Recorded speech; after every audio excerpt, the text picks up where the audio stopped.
Welcome to Pure Hustle Podcast. I'm Mike. And this is Orlando, and we're on episode 189, a Q&A episode. Yeah, I'm so excited for this episode because we love episodes where we get to interact. We love our live episodes when we have, live questions coming in. But this episode, we have questions that we're answering from people who've sent them in through Instagram or Facebook or emailed us. And so we're really excited to answer these questions. And hopefully, I haven't even looked at them yet. Orlando's like the one that is. Should I read my disclaimer that we always read? The disclaimer, but appreciate our questions. Please know we will share what we know and refer when we don't. There's so many ways to do things and so many out there that know more. Our hope is that we are able to help many of you find those answers or at least get started. Yeah, it's kind of like saying like, we are not doctors. No, it is this is not medical advice. Well, this is all based on our experience. And that's the thing with reselling. We've talked about this since episode 1. Couple of things. One, things that we talk about now may not be relevant when we get to episode 503. That's true. Right? 503. Some of them will. Principles will. Yes. Now, like specific practical things, those things change all the time. But that's even one of the reasons we do like the level up reviews, right? It's because we're looking at like big long-term principles, as well as a lot of these questions I'm sure are going to be specifics on things that will help you like in the here and now, practical things that you can do right now in Q4 of 2020, knowing that things might change. So yeah, we're really excited about this episode. And Pure Hustle. I have one more. Oh, do it. I'm gonna interrupt them. It's a typical episode, isn't it? Yeah. Sorry. Okay. You guys can if you're keeping a counter at home, just put a mark on the board for. No, listen, but I think it's important to note that where did that saying come from? There's different ways to skin a cat. There's so many ways to skin. Where did that come from? I don't know. That's idiom bizarre, for sure. But you've heard that idiom, right? Yeah, okay. Well, anyways, I'm just throwing that out there that there's many ways to do reselling, right? And so we may not be the ultimate authority. You may know better. So let us know in the comments if there's something you're like, Mike and Orlando, I appreciate the info you shared, but this is probably a better option because we're all learning together. So that's our hope. Now, as we partner together, right, as we're learning together, there's something new that we have going on here. Yeah, so Pure Hustle Podcast is going to try something new here for a little bit and see how it goes. So we have, from day one, told you that our content's going to be free. We're not fans of trying to do the bait and switch where it's like, here, we're going to give you like a little bit of information, and then if you want the real information, you got to come pay for it. We're not fans of that. No paywalls. Yeah, but we also at the same time recognize that this takes a lot of time on our end, and we have such an amazing community that has grown and that continues to share with us, and we share with you. And this community has been such an amazing thing. And we have people who've, on super chats on YouTube have given us some money and said like, hey, we want to help Pure Hustle Podcast keep doing what it's doing. And, that has been super helpful for us, especially because right now we're going through a phase where the sponsorships that we had with like Anchor and Spotify are currently not there. And so it really cuts into what we do with Pure Hustle Podcast. And we want to make sure that we're providing the best content that we can, that we're doing the research, that we're putting as much time into this as we can so that you're getting the best of us, that you're not just getting, little bits here and there. But that being said, we're kind of going to ask for your partnership because already the Pure Hustle Podcast community has, I think, probably the best reselling community there is because it's got such incredible people. So we're asking if you would be willing to partner with us. And we've got a new thing we're going to be doing. It's called Buy Me a Coffee, right? Yeah, just for the cost of a cup of coffee. I feel like we should be playing like Sarah McLachlan right now. And No. So that's what we're basically saying is, hey, we want to allow a way for you guys to partner with us, to partner with Pure Hustle Podcast and say, help us to keep doing what we're doing and then not hide any of our stuff behind a paywall, right? We don't want to make it where, hey, if you want the real content, you got to pay. But we know that several of you have reached out and said like, hey, we love what you're doing. How can we support you? And so we've set this up as a way that you can do that. So with the Buy Me a Coffee, I think it's a $5 a month, subscription where you're basically saying, you know what? I want to partner. I want to be a Pure Hustle partner and just kind of help keep Pure Hustle Podcast on the radio, on the YouTube, on the YouTube machine, so on the airwaves. That's right. Coming into your ear sockets, your ear holes. No. But we don't have anything we're saying like, hey, we're going to do X, Y, and Z if you pay. And then if you get up to this tier, then you'll get, more. We're just saying, hey, if you want to partner with us, if you appreciate what we're doing, it'd be very helpful.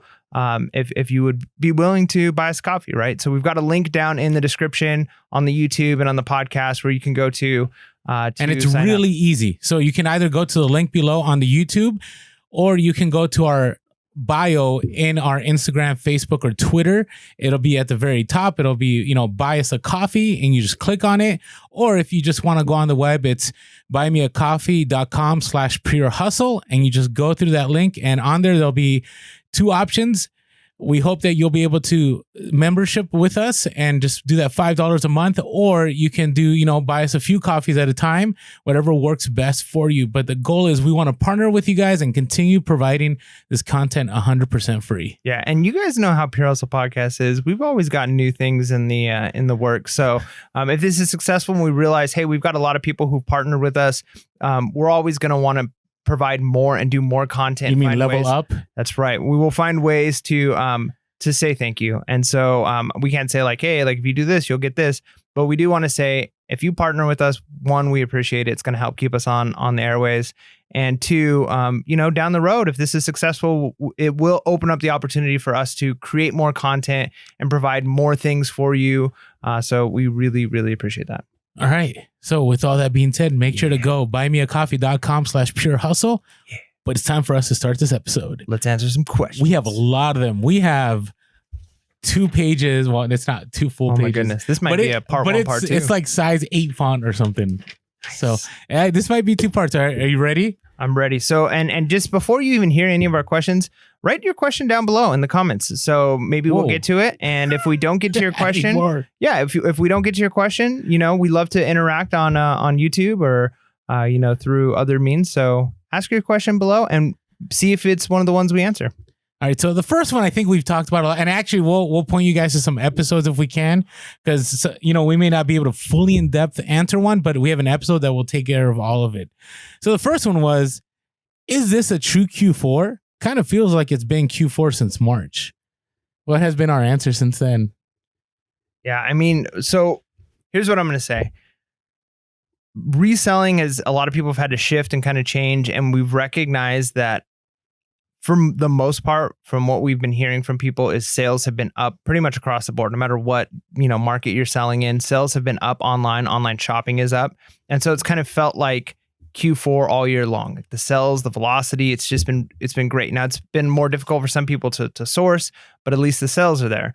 Now, what my caveat on this question, or the answer for this question, would be, we can't know the future. I mean, we've seen so far this year things that just, it seems like every week something new. It's like, who would have saw that coming? Isn't that crazy? It's just been bizarre. And so I would say treat the moment we're in the best you can. So this week, this month, this day, sales are up. If I'm listing, things are selling, I'm going to treat it that way.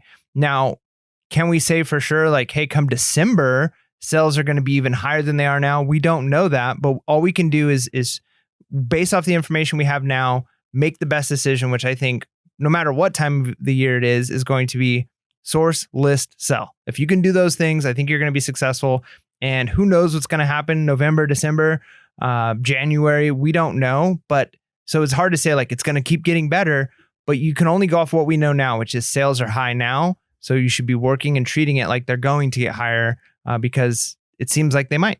So I have a little bit to add to that. So somebody had asked me a question via the DMs on Instagram about, July was really good, but it seems that September dropped off. Mm.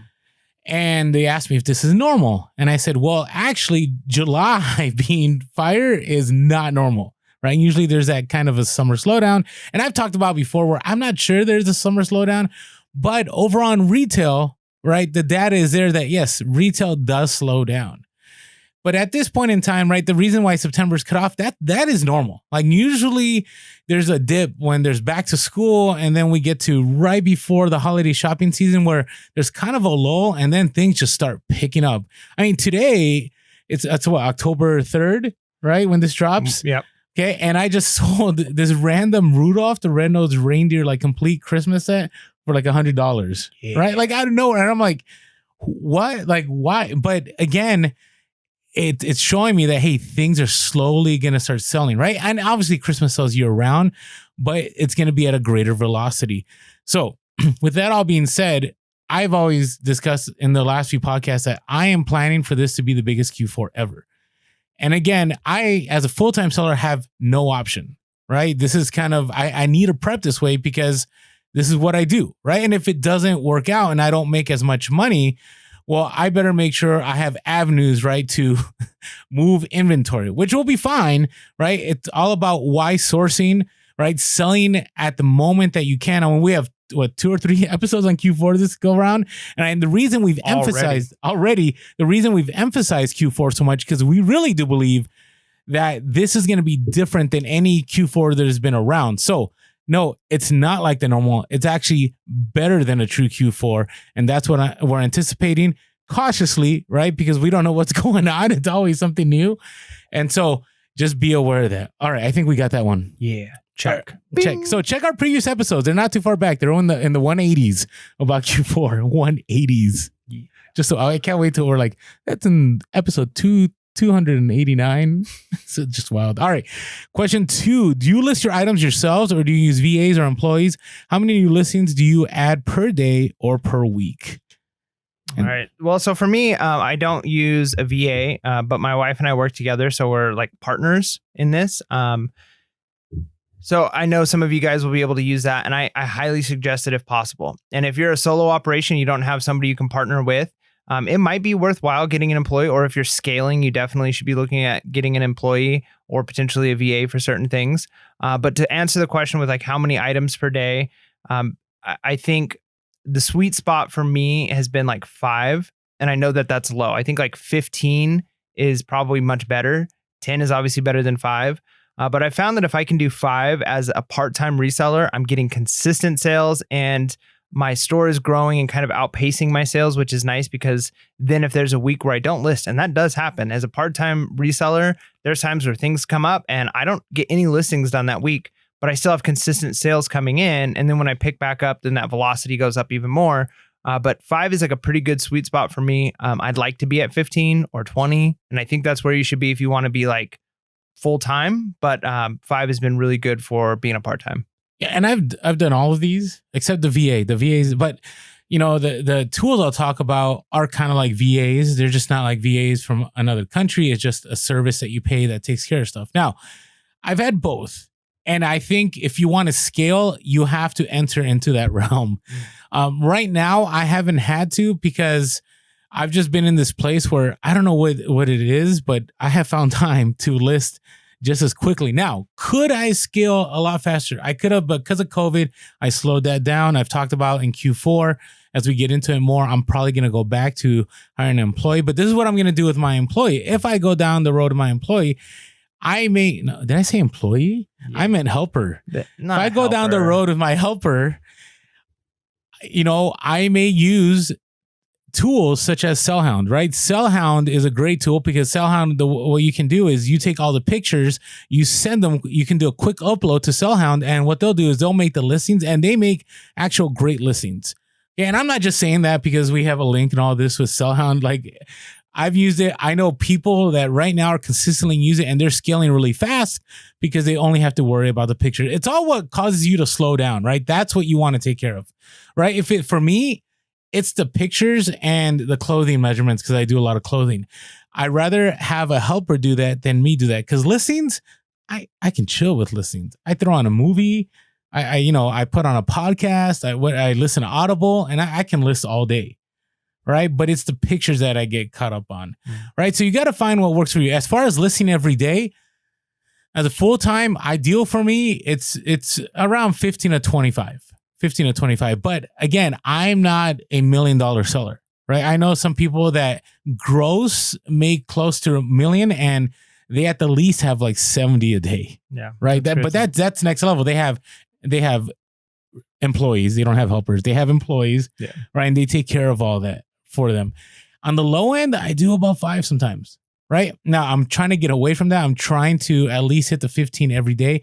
But if you do that, you have consistent sales. Now, it's going to cause a predicament for you because eventually your sales are going to outpace your listings.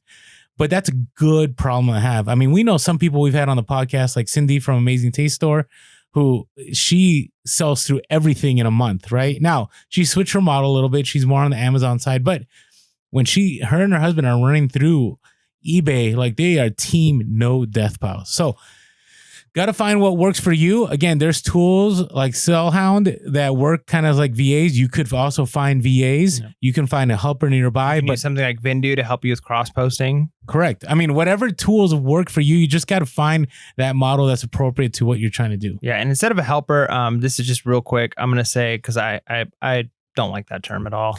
Because I would hate to be called a helper. You know what I mean? Like if somebody's like, you're now my helper.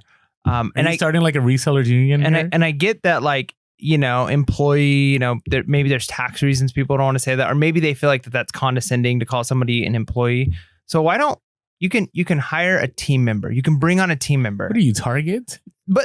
Excuse me, the retail store that shall not be named. So to me, helper is like the worst sounding. Like, you know, build your team. I like that. Have an employee or build your team. Okay. All right. Let's go to question 3. All right. So question 3, this is a fun one. And there's kind of there's two people that had similar questions. It was, what is your biggest grail? Either something you found or hoping to find. And similar question was, what's the coolest thing you found? So kind of the same. So I'll get us started on this. I have 2 grails. I have I guess a professional, like a business one, which I'll share after. And then I have a personal one. So my personal one this is going to sound really cheesy. Have I shared the story about my starter jacket that was stolen from me? Mm-hmm. I'm going to share it one more time. Okay. So when I was a kid, I was in 9th grade, I believe, and I got a starter 49ers trench coat jacket. It was awesome. It said 49ers on Old English on one sleeve. It was huge. You know, it's kind of like, you know, 90s gangster kind of starter jacket. This is when, like, you know, the Chicago Bulls hoodies were in, you know, it was during that time. And the sad thing about it is I had it for one day and I was walking back from at some point, I think I was like, we used to have PE like at a neighborhood park because our school, like I went to a small school and they didn't have the facilities. And for a reason, I decided to take my jacket with me. And some guy that was really fast, I had it on my arm, ran by him, just took it, like gone, like jumping fences, gone. That's why you have trust issues. Yeah, no, that's the beginning of my family of origin issues. Anyways, that's for another podcast. And then the next day, this guy was like in a halfway home. And so all the guys there were like, they knew that we were up there and was like mocking me and put my jacket like at the end of a pair of crutches.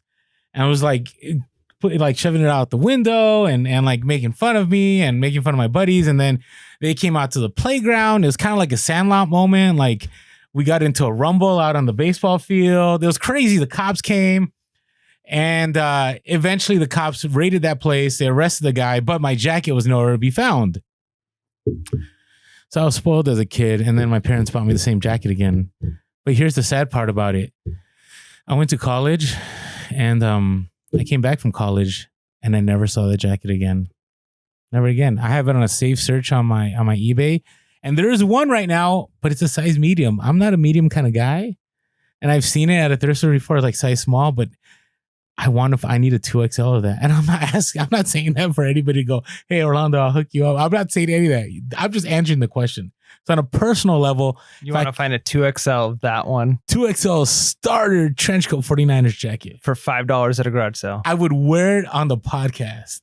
Nice. It would look weird, but I would wear it on the podcast. And see, Orlando is such a hustler when it comes to trying to get stuff at a garage sale. If somebody said they'd sell it to him for $5, he'd still say, how about 3? I would. It's true. Actually, somebody today commented at a garage sale. They're like, hey, I'm surprised you didn't offer less.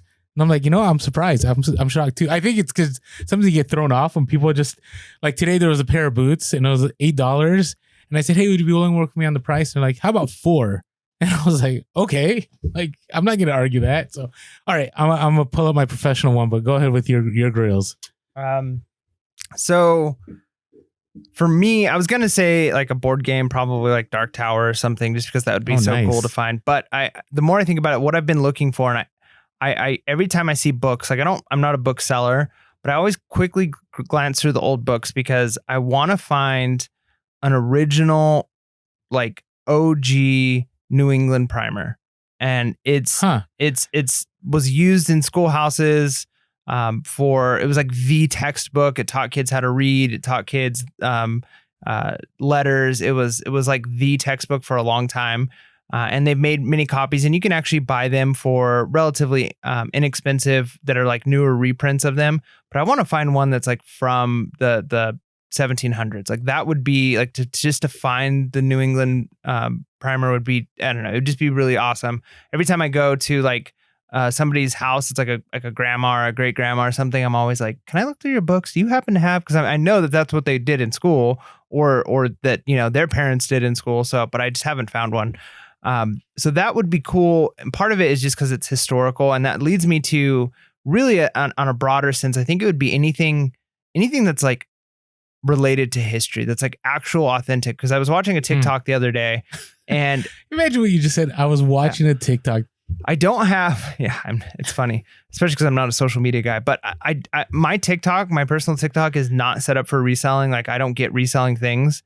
But for whatever reason, one reselling video popped up on mine, and it was somebody saying like they found the Holy Grail item, and I think I saw that one. Maybe did you? And it was a box, and it looked like just like a camera box or something. And the guy was like, "Oh, that's cool," and he's like, "No, wait till you see what's inside of it." And he opened it up, and inside was original film taken during the Pearl Harbor attack, and it was like pictures of the planes and the and it was like the actual film that you could like hold up to the light and see the pictures that were taken. And so he bought this item, and that was inside of it. And so to me, to be able to find something like that, like a piece of history that, you know, whether it's something that somebody knows and they're willing to get rid of for, you know, a price that I can afford, or I would imagine I would more likely get something like that if I did like an auction and I bought a tote and I just opened it up and it's like, I cannot believe what's in here. Like this is something from World War II, or this is something from the Civil War. Like to me, that would just be so cool to find a piece of history and then help get it back into the hands of, you know, museum or people who could actually like appreciate and take care of it. Because, you know, that would be, I don't know, that would just be so awesome to do. I would not like find somebody and like cheat them out of a piece of history that they have. But I would love to find, like I said, like through an auction or something, to buy a tote and open it up and just be like, I can't believe what's in here. Or buy a desk and what's inside the drawer is like, what, this is like World War I memorabilia and it's authentic. Like that would be, to me, like the moment of like reselling is amazing. See, it makes me sad that I'm the history guy, and I honestly, I don't want to find it. And the reason being is, it sounds strange, but I'd be so conflicted. Because there would be a part of me that would want to keep it. There'd be a part of me that would want to give it to a museum. And then there's a part of me that would want to resell it. And I don't know if I want to deal with that mental anguish of trying to figure out what to do. You can just give it to me and I'll figure it out. No, because I do have some historical items I found that I've just kept. And they weren't valuable or anything, but if they were, I don't know. Like I'd struggle. Now, my reselling one is, and I know it sounds silly, but you know, it's funny. People are calling me the Harley guy on social, and I'm like, I'm not a Harley guy at all. Like I've just learned about Harley, and I just sell a lot of Harley because to me it's easy. It's easy. But ever since I've been reselling, I've always been looking for a 3D emblem Harley Davidson shirt. Not just any. So 3D emblem, this is the bolo. If you see anything that says 3D emblem, right? And usually you'll have like the year, like 1980 something. They are money. They're thin. You know, well, this is what I've heard. I've never seen one in person. And the ones I want, and I would resell it, I wouldn't keep it, but are the ones that have like the big hogs on there, like the animal hog, like on a motorcycle. Now, these used to be money. I remember these used to be close to 1,000. Prices have dipped. They're like $300 to $400 now. But I've never, I mean, think about it, those of you that follow us on Instagram, how many times I go to garage sales, how many times I go to thrift stores, and not once. Even when I go, I have a couple like wholesale vintage locations I hit up. Even then, never even seen one in person. And so it'd be nice. I mean, I have searches set up and everything, but I just never have come across it in the wild, like ever. So that would be a grail item for me. I mean, it might be a little bit tough to let go because I'm not happy with the value. I remember when these were big money, I was like, wow, what if I could find, this is like the equivalent almost of finding a Levi's with a big E. right? I've never seen any of those ever. Have you ever seen anything like that? No, I don't. I don't really look very much for them because I don't have the time. Yeah, I mean, you have to really look at every tag. But I mean, it would be a grill item for me. So that's our grills. Nice. All right, question 4. This is interesting. I'm interested in what you say about this one. And by the way, this is going to be a 2-part episode. Oh, for sure. I don't unless we make this a mega marathon, but I'm not sure we're going. No, we'll break this up so that we can do each question. Mike usually has coffee to like stay up. Mike has some kind of soda beverage in there. Yeah, soda water. It's not Diet Mountain Dew though. No. I can't. The drink of champions. I've already been up too much. It's late at night. I got to get to bed tonight. I got to sleep. So I can't, no more caffeine. All right. So here's this question. Do you pre-package your items or pack it when it sells? Been experimenting with both, and it seems my shipping errors are usually underestimating occur when I don't pre-package. What are your thoughts on that? I don't pre-package most things. There's a handful of things that either already come in boxes, which, kind of is easier, I guess, to tell the dimensions. Or if something sells and it gets returned and it's already packaged, I'll open it up to check that everything's fine. And then I'll just keep it in that box unless it's a really big box. But what I would say is I kind of guesstimate when I do the shipping prices. Like if I know, for instance, I'm going to ship it through UPS or FedEx, or it's not going to like just go in a poly mailer. And so I'm going to guesstimate what I think it is for the buyer to pay. And then I'm just going to adjust what it really ends up being. So sometimes I might be a little bit off. I shouldn't really be off on weight that much. But I might be like, I said this was going to go on a 12 by 8 by 6, and it's actually going to go on a 8 by 8 by 12. I don't know, whatever it ends up being. Then I'll just adjust it when I'm actually printing the label. Usually the price difference isn't much. And oftentimes I'll do, especially if it's FedEx or UPS, I'll do fixed price for shipping, either free or, I'll say $20, knowing that on average it's probably going to cost me $12 to ship this. Some might cost me $8, some might cost me $21. And so overall, I'm still going to come out okay, even if 1 or 2 I end up having to pay a little bit more. So when I put in my dimensions, when I list an item, I'm not too concerned about if it's the actual box it's going to go in, because I'm going to change that before I print the label. All right. So I have a 2-part answer to this one. So I don't prepackage because of storage, right? Because if you have a bunch of clothing in poly bags, that takes up a whole lot more of a tote. So I put my clothing in totes unless it's a jacket. Anything you can fold ends up in a tote for me, right? So it's a storage issue. Also, I don't trust myself that I wouldn't pick up something by accident, no matter what number I have on it as part of my inventory, that I get scared I may ship out the wrong item, right? And the second part is you don't know how, well, I'm saying for myself, you don't know how a person wants a thing shipped. So I would hate to have everything all prepackaged and then the individual wants it express, or the individual wants me to use a different carrier, or they specifically, sometimes you get those messages like, can you make sure you bubble wrap in this? Now, usually I don't listen to them, but every once in a while I will do exactly what they say. So then if something ever were to happen, I can say, hey, I followed your lead exactly. Now that rarely happens because I usually pack far better than a buyer request. But those are the reasons why I don't prepackage. Now, I do prepackage for 2 reasons. One, if it's just something that's obnoxious, like the other day I had I think it was a mixer I sold, and I knew it was going to take, no, it wasn't a mixer. It was a set of glasses. I don't know if you guys follow us on Instagram. I had these, by the way, I need to, okay. So let me explain how I failed on this. Can I just talk about this? Anyways, this is going to be a two-parter. So I bought a bunch of Welch's, like vintage, like drink glasses. And in it was supposed to be 12. So this was like in my early days of reselling. So I took pictures of all of them and I prepackaged them. And I prepackaged them because it was going to be a pain when they sold. But here's the problem. So the person messaged me and like, hey, can you make sure you take care of all these? I want to make sure they get to me. Okay. So I'm like, all right. And it was for a birthday. And actually, like I packaged it all up and I sent them a picture. I'm like, hey, by the way, you may want to wrap this, LOL. Because I showed them, my eBay, I love using eBay tape. And they're like, oh yeah, thanks for letting me know, haha. But then I started doing the math and I'm like, okay, there were 5 rows and my listing had 12 glasses. But if there's 5 rows that have 5 glasses, that's 25 glasses. That's not 12. I sent them all 25. So there's like 13 glasses that I never took a picture of.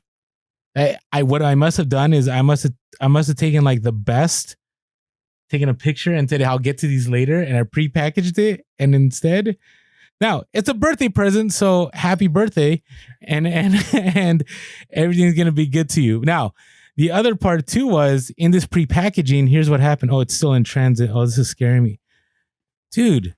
I sent this FedEx. Look at that. September 29th was the last time I tracked. Where is this?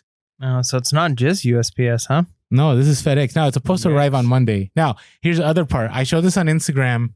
And the problem with prepackaged, if you have like a storage unit or something, there's like rodents sometimes. And so somebody sent me a shot of my Instagram video and they said, I think you have rat droppings in your items. Oh, no. Now, I already shipped this out. It's gone. So if I had not prepackaged it, I probably would have put it in a different location. Probably wouldn't have, it would have been obvious because it's glass. Since it's prepackaged, there was all this stuffing in there. I didn't see it. So yeah, the reason I pulled this up is because I told them, I said, hey, once it arrives, I'll get back to you and see what happens. So here's my hope. My hope is that it arrives and it wasn't what they thought. Because, I was like, no, I think that's a piece of newspaper, right? Who knows, right? My hope is that it arrives. Look, they're going to be like, I can't believe there's mouse poop on this stuff. Hey, look, there's there's a whole bunch of extra glasses. I only bought 12 and they sent me 25. No. I'll take the rat poop. It's fine. I don't think there was any in there, though. I think it was just a piece of newspaper. Look, if I bought something, like if I bought... just for example, stay tuned. I will share this in an update episode. What happened? If I bought a used Nintendo Switch, right? I'm just using that because it's popular right now. Bought a used Nintendo Switch and it came to me and it was a little dirty, but they sent me 2 of them. I'd be like, all right, like that's fine. Okay. Like, this is different. There was some mouse poop inside of the box, but they sent me 2 Nintendo Switches, so cool. Okay, well, I hope this person's like, no, I don't think that it was. I think it was just a piece of newspaper. Like, I blew up the picture. I'm like, no, there's no way. That's the hard part. It's gone. Like, what am I going to do? Stop the tracking on FedEx? Like, stop that package, send it back. Like, there's no turning back. So, anyways, that's one of the reasons I don't prepackage. But the reason I do prepackage, like those glasses, the reason I prepackaged them was the person bought it at 4:30 and I wanted to drop it off in time so I could ship it early. So I'm not pushed by deadlines. It's ready to go. All I had to do was slap a few more, rolls of tape on there. I had to say that jokingly. Slap the label and it was ready to go.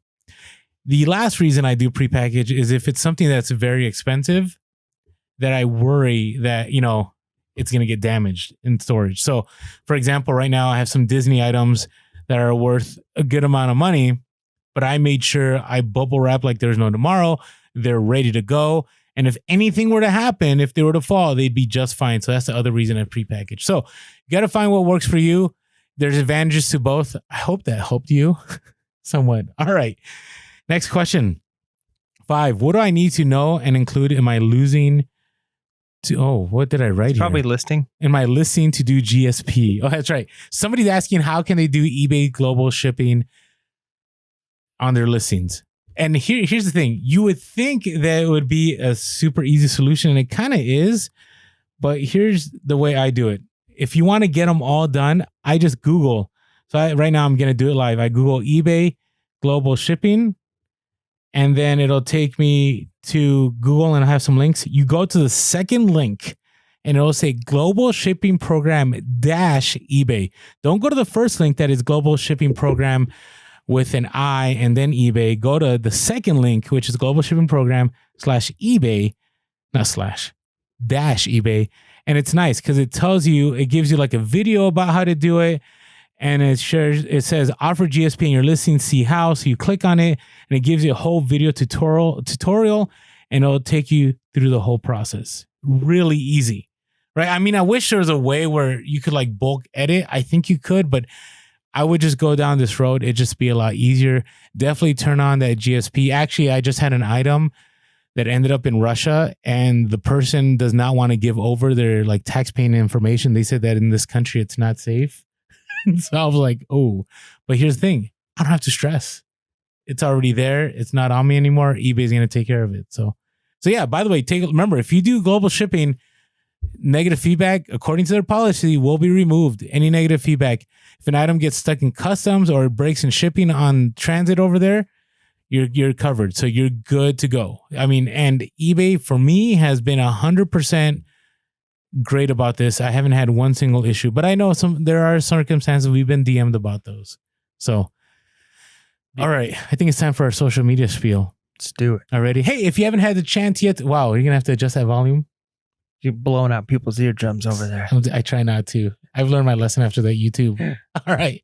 Hey, if you haven't been following us on social media, make sure to follow us on Instagram and Facebook and on TikTok. And by the way, if you're wondering how TikTok functions, it's not just a bunch of people dancing all the time.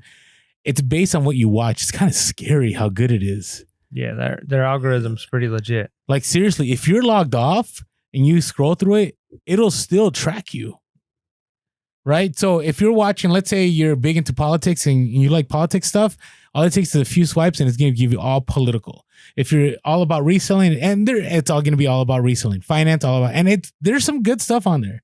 I'm kind of surprised, but there is some good stuff on there. So on all three social platforms, we are Pure Hustle Podcast. On Twitter, we are Pure Hustle Cast. You can always go to our YouTube and make sure to hit that subscribe button and that bell notification and be notified when things happen. And give us a call if you have questions you want us to answer on air with you giving us a phone call, 619-738-1170, 619-738-1170. You could always shoot us an email, purehustlepodcast@gmail.com. That's purehustlepodcast@gmail.com. And as always, thank you all for the reviews. Really appreciate the iTunes reviews. Our next goal is to get up to 400. We're at like 338 right now. So grateful for that. Thank you all for purchasing shirts and just your support. As we said at the beginning of the podcast, if you'd like to partner with us and have a membership as part of the podcast, $5 a month, just the cost of a coffee, you can go to buymeacoffee.com/purehustle or just go to the link below or go to the link in our bio on Instagram, Facebook, or Twitter. And we're grateful for all your support. All right. Those yes. I'm waiting for you to just put it on the soundboard. Like you're just not going to say, you're just going to look and it's going to say, but it's going to be a techno. Yeah. Yeah. You still got the Korg up there. We need to bring that back. I do. Yeah. We do. It's been a while. Some voice modulation. How long have we had that Korg? Is it still listed? No, I never. There's one of the keys I need to like clean the contact on. I just never took it apart and did it yet. I think it was meant to be. Maybe. Listen, let us know in the comments below. Those of you who have been listening to us since the days of the Korg, should we bring it back? Bring the vocoder back? Should it be a consistent thing on the podcast? Is what I want to know. Yeah, but then what's going to happen is we're going to turn into one of those podcasts, which it's okay. There's some I listen to that I like that just have all the soundboard effects, and it's like, you know, boom, more cowbell, and boom, like a little meme, you know, audio clip, and you know, if that's what you guys want, let us know. I mean, we're flexible. We'll do what you guys want. All right. Question 6: have you had to deal with any lost FBA shipments? Any tips on dealing if you have to? I never have. Okay, not even once. And the reason why is because I don't sell on Amazon. That is very true. That is truth. We had somebody on Facebook, one of our faithful followers that always comments, even though I take forever to get back to them. And they had a similar question because they lost a ton of packages. I think they lost like 25% of their income in a month because of lost packages. So they're asking, like, how do you deal with lost packages? And we've shared this before on the podcast. And here's the deal with shipments, any kind of shipment. So before it ever arrives to the individual, before the tracking ever shows delivered, it's on you. Okay. Once it does show delivered, it's on them. Now, you don't have to play that hard and fast rule.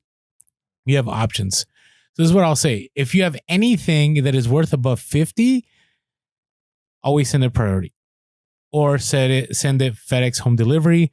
Something that is insured, right? Because if it's lost, you're going to get that money back, right? If you send it first class, I would say, even if it's at like $45, $46 and it's not something that you can like replenish, it's like a one of a kind, I would definitely make sure that you send it priority or send it insured somehow. Okay. Now, how do you deal with it if it's lost? There's a couple angles, right? Obviously, if the responsibility is on you until it arrives, I would always say, number one, make sure you're not always say, it's eBay policy. I think it should be policy across the board. Always buy your labels on eBay. Always buy your labels on Amazon. Always, always, always. And I hate it on Amazon with Merchant Fulfilled because I don't have the option of a padded priority envelope. I don't even know why they don't have that option. It drives me crazy, right? But they do have the flat rate envelope. So always buy your labels there because that'll give you an extra layer of protection. Second, right? Make sure you have a good relationship with your post office. Your post office, it's always funny because I always wonder if the post office has more information than I do in the tracking, but they do. Have you ever gone to the post office and asked them a question like, hey, do you know? Okay, so I've gone and they actually can tell me exactly where it's at, how long it's been at that location, and where is it headed to, right? Because I've had a situation where I sent something to Boston and ended up in Guam. And then I'm like, okay, is this ever coming back to Boston? They're like, oh yeah, they had an issue and they realized that, it's actually supposed to go back. So make sure you do that. Now, before I keep moving forward, I do have a couple episodes that would help you. Episode 91, we do talk about lost packages. So that could help you there if you're new to listening to the podcast. And there's another one. I'll find that eventually. Here's the other thing. So you can go to your local branch, but let's say you go to your local branch, right? And there's no way to understand what's going on with your package. Then you can put in a claim and you can have them track it. Now, you can't do the insurance claim on a lost package until it's officially lost. Like it's been a while. It hasn't shown up. It's been a long time. Because if you do it too soon, your claim is going to get rejected. And it's really easy. Just Google USPS, file a claim, and you can file a claim on there. Really, really streamlined, really easy. Now, let's say it arrives there and the person's like, I didn't get it. Okay. So it all depends on what platform. If you're on Amazon, I'm just going to be frank with you. You may be out of luck. Like Amazon says, hey, if the tracking's there, you're going to be fine. But I've had it where Amazon has not backed me. The individual filed an A to Z claimed that they didn't get it. The carrier shows that they got it. And then I had to battle that. I had to appeal that with Amazon. And I'm still in the appeal process and it's been 4 months. Now, if it's USPS, a couple of things you can do. You can message the buyer and say, hey, can you contact, your local branch? Because they would have a better idea. Sometimes they don't want to do that. Sometimes they're like, hey, I'd rather have you do it. It's up to you what you do, right? But what's happening lately, this is what's been going on with FedEx, UPS, and USPS is, I don't know why, but people delivering stuff have been showing tracking that it's arrived. And literally it's not there. It's happened to me too. Like it says arrived like on my Amazon and it's nowhere to be found. So contact them, say, hey, listen, I know it shows that it's delivered. Give it a couple days. Right? Be patient with them. Play that game. Now, if it still doesn't arrive, the next step is to let them know, hey, do you live in an apartment building? Do you live in a complex? Or maybe the receptionist or somebody else might have picked it up. Be careful. Just let them know, hey, you should always be careful because you never know. And or if they have ring, check and see who picked it up, blah, blah, blah. Now, if you get to the final place and tracking shows up and the person still claims it's not there, it's actually out of your hands, right? If it's been a few days, there's nothing more you can do. And I would say I wouldn't push it, especially on eBay. eBay is really good about backing sellers in that case. I've never had a scenario, and I say this anecdotally, on my case where eBay has not backed me as long as the tracking shows up. Now on Amazon, you got to figure out if it's a cheap enough item. Now I know I'm opening the door for a scammer, right? But if it's a cheap enough item and you want to deliver good customer service, it would just say, hey, I'm sorry, I don't know what happened. You could send it again. That's an option. Or you could just let it be, but be aware that sometimes they can still file a claim against you. So did you want to add to any of that? Nope. That was my spiel, but it's not easy. Now, if the tracking shows, you're good. But if on USPS, the tracking doesn't show, you can file an insurance claim. You just got to wait a few days. I don't know if that was the best answer, but I'm telling you right now, I get the frustration. It's all across the board. FedEx, UPS, and USPS. And trust me, I don't think this Q4 is going to make things any easier. Okay. Now, another episode which will help you also is episode 58. It's called Buyer Issues. It's all good. Yeah. And on that one, we talk about what to do with lost packages. I talk about it more extensively. I don't believe. Is that the episode where we called it that as like a euphemism, but it really should have been just called like crazy customers? Yeah, it was like buyer drama or whatever. And I just wanted to give it a different crazy title. Customers. Something like that. So on that one, so episode 58, I'll give a more extensive, kind of detailed, like this is what you should do. And again, if any of you have better solution than I offered, please put in the comments, because it's a tough time with lost packages. It's a tough time. So, all right. I don't know. I don't feel comfortable with what I said, but it is what it is. It's probably good. Okay. All right. All right. Question 7. I think this is geared. I'm talking a lot. The question was actually, let's go to question 8 and then we'll go to question 7. All right. Question 8, is it better to invest in a shed or rent a storage room for extra space? You can talk on this. Yeah, it really depends on the space you have available. If you have land for a shed, I love the idea of having a shed or maybe a Connex. Like if you have the space for like a big 40-foot Connex, I'd recommend something like that. Every zoning area is different, but like where we're at, per acre of land, you're allowed to have one. And if you own 2 acres of land, you could have 2. But one of those is, they're huge, and you can pick them up for about like usually under $3,000, around $3,000.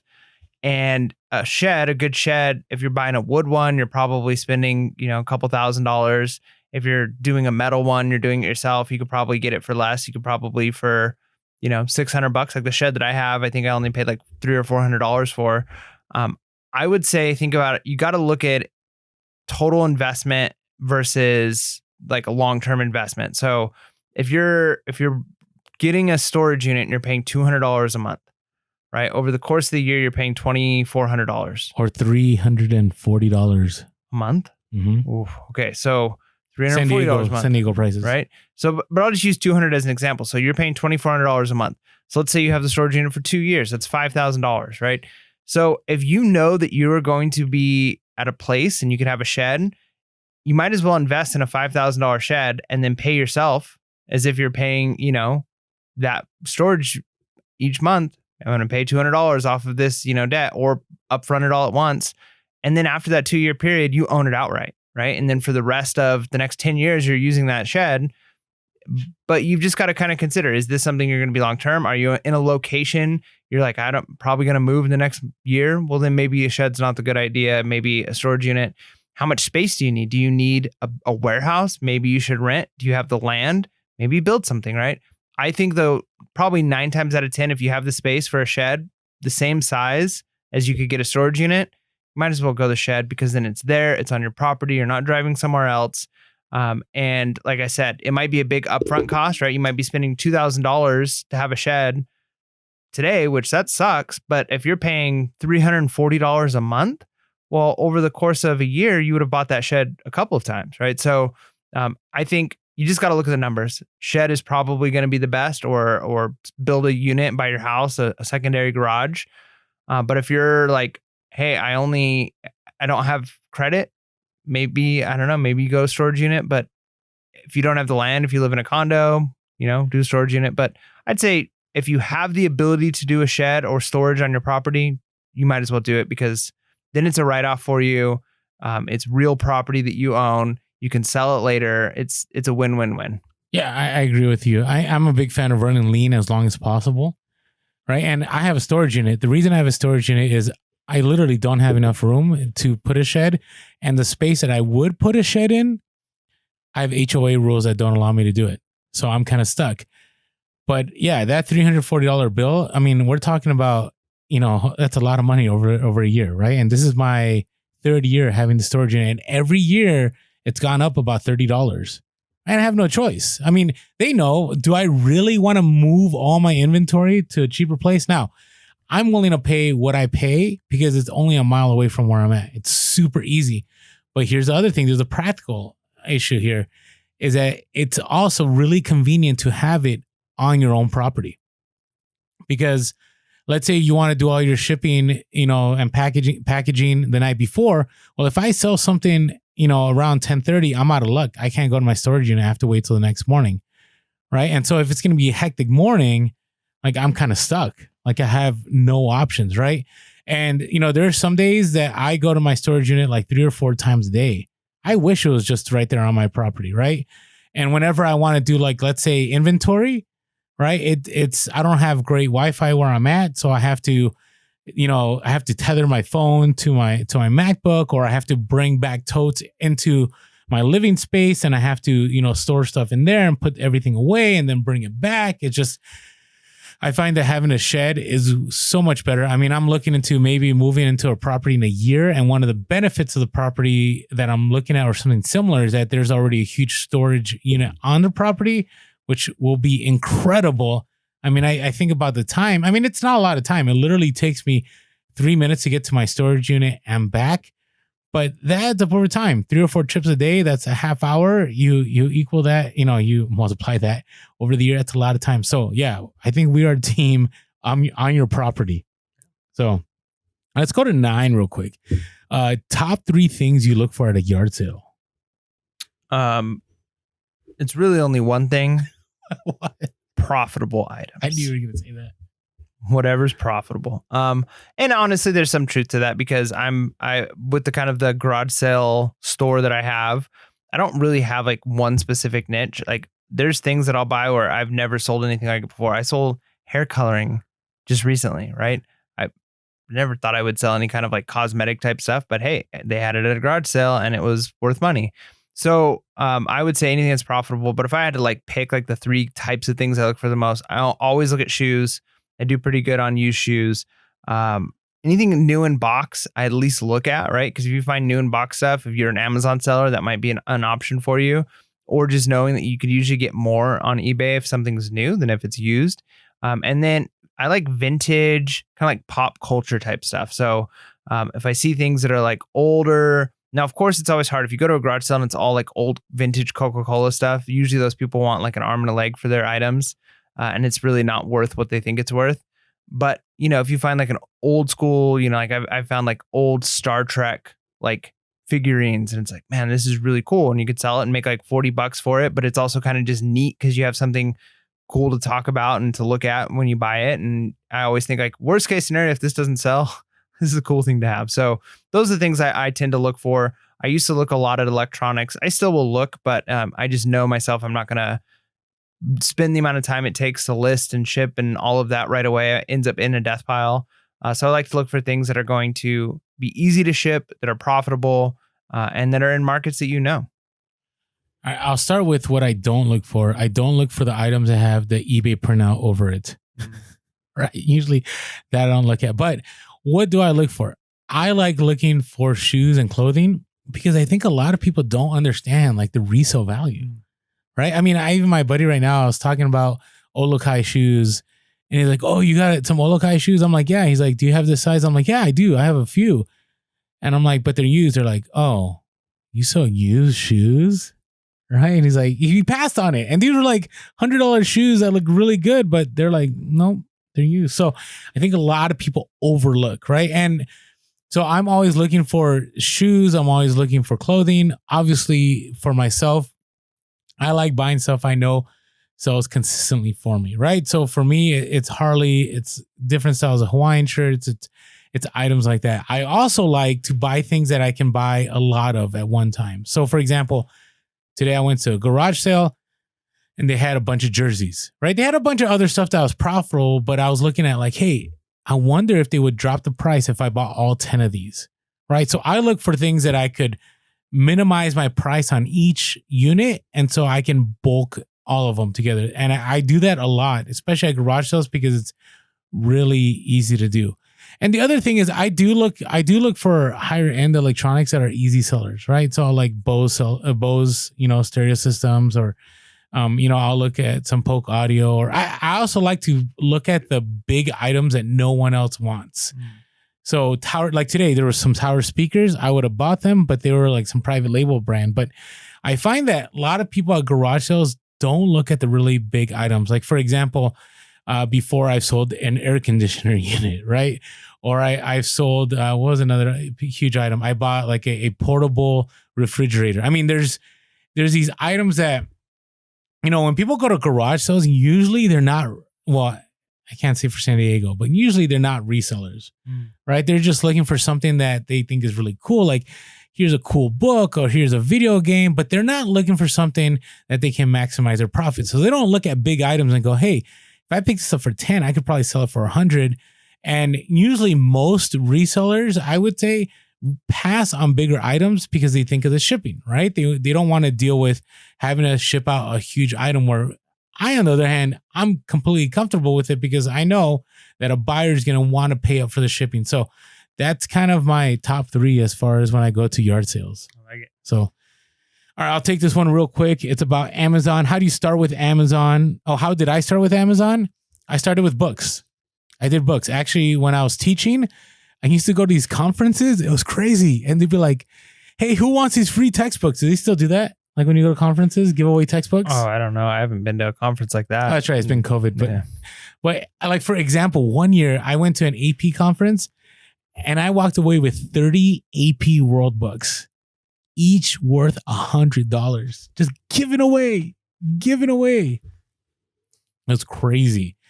I mean, pay my rent in the summer, right? Because in the summer I didn't have, I was on a 10-month contract as a teacher and that took care of my rent, right? So books. People always ask me where I start. I'm telling you, books. Now I know people will say it's flooded and it's tough, but listen, it's an ungated category. Probably about 90% of the items are ungated, and you got to sort through a lot of junk. But here's the thing: starting with books teaches you the process. Whether you're doing merchant fulfilled, about hey, how do you ship? How do you get the print? How do you get the label printed?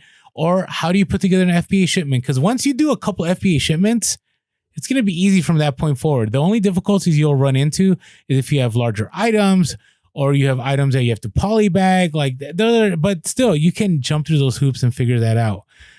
So that's how I started. And then I started with used electronics. Now I've steered away from used electronics. I've talked about that on the podcast because it's labor intensive for me, but there's a lot of good money to be made on Amazon with used electronics. Second part of that question was, do you need a reseller's license? You do not. I would say you should get one. I know in California, it works out to my advantage because there's a lot of stores that accept my reseller's license and they can sell me stuff. For example, I can go to a couple big box stores or certain warehouse stores and they don't charge me any sales tax, right? So that helps you make more profit, right? So you may ask, like, where does the sales tax come in? Well, later on, right, the platforms will pick up that sales tax. So you don't have to worry about it, right? Luckily, man, I remember the days where you had to track all that. Okay. The next part of that question was real quick. Do you prefer to have different addresses for your personal and business accounts? And I would say yes. Yes, because your personal account will always be with you, right? But let's say for whatever reason, like you mix them both. I'll give you an example. When I taught, I used my school address for everything. And then when I left, I lost so much. And the worst is when they send you we want to confirm your account or send it to his email and you're like, no, like, what do I do? So yeah, always keep it separate. Give you a very practical reason. PayPal, right? It's nice. You can have multiple email addresses and sometimes people will buy stuff off of me on Instagram and I'll say, hey, just email this email here and people can just pay me up front and they don't have to know my personal email because I already have my business email set up. So I hope that helps. Good. You think that's a good place to wrap it up for tonight? I think we should do 2 more. We can wrap this up really quick. You got it in you? I don't know if I got it in me. Let's do 1 more. All right. All right. 1 more. All right. Last question here. Because we're going to be at a midway point with this next one. That's good. That's a good place to be. All right. Mike's like, no. All right. All right. The question 10. In your resale business, what are you doing right now that most people get wrong? It's a good one to end on. It's a good one. Do you have answers? I'm going to have to think about that. Okay. I saw these before Mike because I put together the notes. So to be fair to Mike. So I thought about this and I go, this is a really good question, right? Because a lot of people fail at reselling. I have failed at reselling, right? And so what is it that I've done differently that's allowed me to continue? Like it's my 3rd year being full-time, right? There's some people that after 6 months give up, after a year give up, sometimes after 10 years, right? So there's 2 things I thought about. One is I don't get into the comparison game with people all the time. I do sometimes. I'm not saying I don't. Like, I watch people on Instagram. I'm like, what am I doing wrong? Like, I need to do what they do. And sometimes I have tried to run my business like other people, and I have failed. And so there's a very fine line, though, because there's been other times I've seen what they do and I'll apply it and it works out. Right. So you got to be very careful. But here's the thing. You have to find the model that works for you.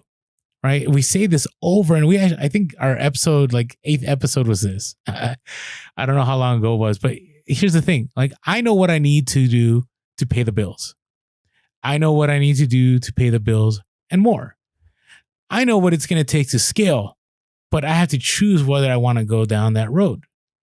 Right. And so you may look at somebody and they're killing it. They're showing their 90-day total. They're making $100,000. You're like, what is wrong with me? I've been stuck at 15K. Why can't I even double that? Like, what's going on? And here's the thing. You don't know. You don't know what their cost of goods are. You don't know how much their overhead is. You know, it may look great. They have a warehouse. They have employees. You're like, man, they must be killing it. But what if they're only making 10%? Right? So don't play that comparison game. Find the system that works for you and then go with it. Go with it, because if you get caught in this comparison game, I honestly believe you will lose.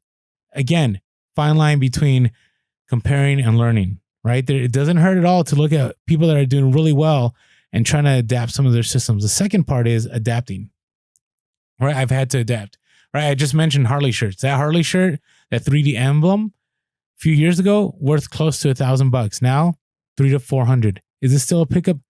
Sure it is. Right. But there was a time with Harley Davidson shirts, I could pick up any Harley Davidson shirt and I could get $40 to $50 for it. And now it's about $20 to $30. So could I, every time I get an offer, it'd be like, you know what? No, I'm getting counter offer. I want this amount. I could, but the sales aren't going to come in. It's going to slow me down on algorithm. It's going to hurt my cash flow and I can't move forward. Right. Another example, right? There's certain items like Tommy Bahama is a perfect one. I'm giving really simple ones, but Tommy Bahama shirts used to be money. You used to be able to sell Tommy Bahama shirts, even the most plain ones, for $40 to $50, like 3-4 years ago. Wasn't tough. Now you can't even sell them. Like, you can't even give them away, right? So I've learned to adapt. There's things now that I source that I never sourced before, and there's things that I won't source that before I used to source like crazy, right? And then you also got to learn when it's time to just sell things, just move with them. And so that was a really hard one. I wasn't very big on the fast nickel, but there are some items now that I'm fast nickel about. And it's because of this pandemic that I adapted and learned the power of the cash flow. So I think those are my two things that I'm doing different that not everyone does all the time and they get wrong. That's great. I think there's a lot of areas in my life where I would like give the harder answer, like the hardcore answer of, you know, what I do right that other people don't is I have unmitigated discipline in certain areas, right? Like, I will go harder, I will work harder. And there's areas in my life where that's true. But I would say probably what's more realistic when it comes to reselling for me is I make my reselling business align with my goals and values. And I haven't changed my goals and values for my business. That's good. And I think that, you know, everybody is going to have different goals and different things that they're looking for. But I think that there are some people who get lost in the means to get to where they want to go, that they never end up getting there, right? Like, they want more family time, they want financial freedom, they want these things. And in the process of doing that, they end up giving up everything. They give up family, they give up time, they give up their maybe financial wisdoms. They start making bad decisions because they just get hungry for money or whatever the situation is. Whereas I think for me, it's a family business. And for my family, that means it's a business we do together as a family. And so there are times where that's very beneficial and it causes us to have teamwork and we're more efficient than we would be individually. But then there's times too where, because it's a family business, it's not as strict and rigorous as it would be if this was like, I'm treating this like business, no family involved at all. And so it is a give and take there. But I find for me, I'm making the business work for me. I'm not working for my business, right? My business gives me the life I want. I don't give my life to my business. No, that's great. Okay, see, I'm glad we went one more question because that was some great advice. Seriously, because you can let the business run your life. Mm-hmm. Just can't have it. Can't let it happen. So stay tuned to part 2. Probably going to drop next Sunday. Yeah. So with that being said, hey, make sure to be real. Be relevant. And be reselling. Wait.